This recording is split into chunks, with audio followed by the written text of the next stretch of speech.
On va maintenant se projeter dans le futur.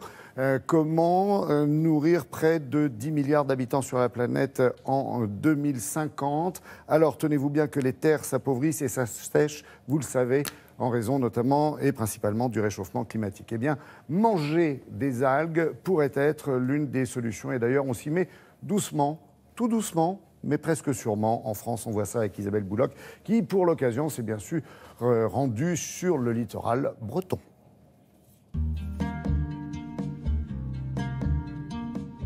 Un jour de grande marée à Saint-Lunaire, une aubaine pour ces cueilleuses d'algues, deux anciennes ouvrières d'une usine électronique qui ont tout quitté pour une nouvelle aventure, un changement de vie radical.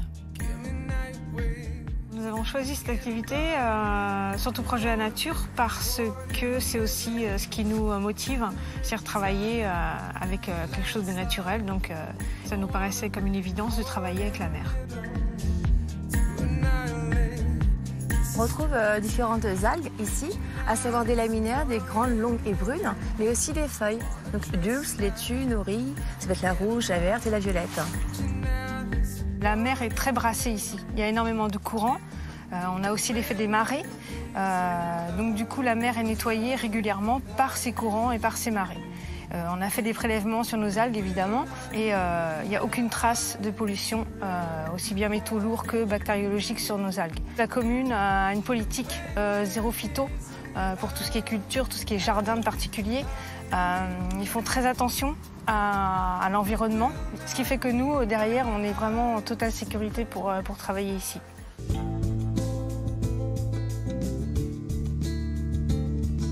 Les algues, elles sont très riches. C'est vrai que pour les Japonais, ça reste un alicament. Donc, aliment, médicament.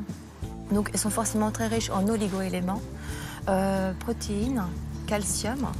On peut aussi retrouver des vitamines comme la taurine. Ce sont des aliments qui sont anti-cholestérol, qui vont faire chuter le cholestérol.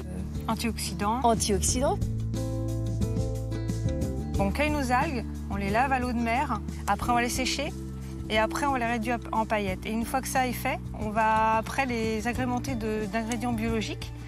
Et on va essayer d'inventer des recettes un peu qui sortent de l'ordinaire, un peu gourmandes, pour justement proposer ça à un public intéressé, mais qui a un petit peu peur de la matière, parce que l'algue, on ne connaît pas.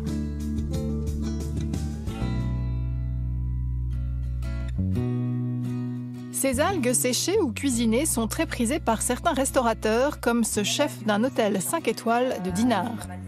Alors, ce qui m'intéresse dans la cuisine des algues, c'est le côté iodé que nos convives recherchent en venant ici. C'est la cuisine de la mer. Alors on les cuisine de plusieurs façons et il y a aussi plusieurs algues. Donc nous on travaille principalement le kombu royal et le wakame. Alors avec les algues que vous m'avez ramenées tout à l'heure, je vous ai préparé des gnocchis de pommes de terre. Avec la vinaigrette yucatan, vous m'avez ramené également. Okay. Donc vous avez du fenouil râpé, noix de coco et radis noir. Génial. C'est excellent. Vraiment. Merci. Julien, c'est parfait. Bravo, chef. Très bonne combinaison du coup, ouais. Extra. Pommes de terre, avec cette note iodée mais avant tout exotique aussi. Face à la demande qui est en pleine expansion, les professionnels de l'algue vont devoir développer l'algoculture, un mode de production écologique qui n'utilise pas de terres agricoles et ne demande ni eau potable ni engrais.